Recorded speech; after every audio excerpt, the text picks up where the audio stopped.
I am Petronella McLaughlin. I am a member of HHT Ireland and HHT Europe.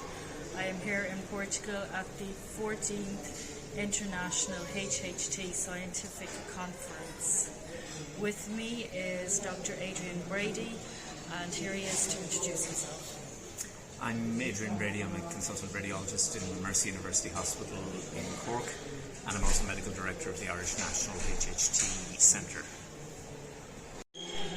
On the second day of the conference, there were some very interesting presentations on CT imaging and echocardiography that we attended.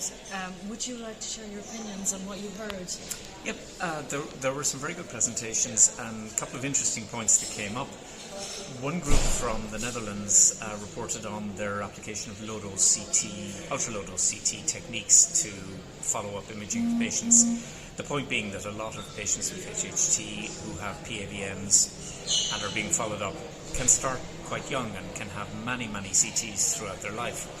Now, the whole idea of radiation protection and reducing the dose necessary to achieve adequate imaging is a very strong motivation in a lot of radiology research. It's very much part of our world, and we're applying this to all patient groups, not just those with HHT. CT in particular, there's been a huge amount of development of ultra-low-dose techniques for all sorts of applications in CT in recent years, and yes, we would of course apply these to HHT patients where available. Most modern CTs are capable of producing highly diagnostic and useful image quality at much lower dose than would have been the case 10 years ago. So that was an interesting presentation and very much fits with what's happening in the radiology world. The other presentation that was interesting, also I think from the Dutch group, was that they looked at the interval of rescreening CTs in patients who had had PAVMs embolized.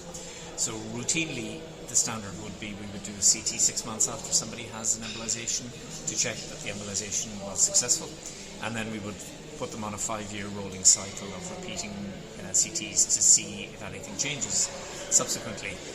What they did was they correlated echocardiography on these patients who had had embolization with the follow-up CT findings. So those who had no shunting, no right-to-left shunting, or very low-grade right-to-left shunting on a post-embolization echo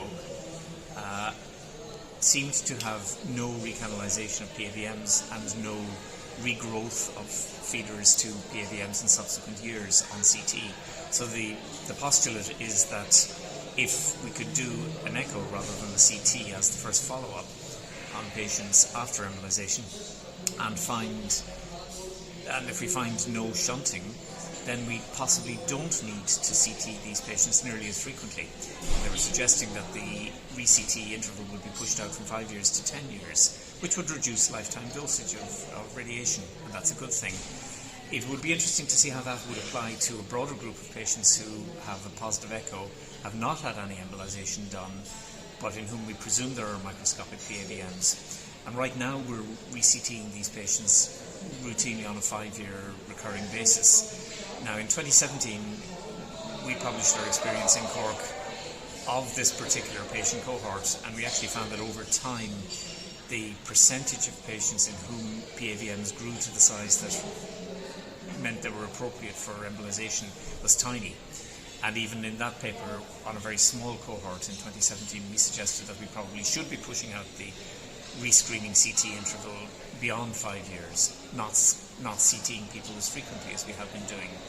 And certainly I know from discussions with other colleagues here that this is a direction of travel for a lot of centres. So I think in the future we will probably see more use of echo and less use of CT in follow-up for some patients, and that would be a good thing.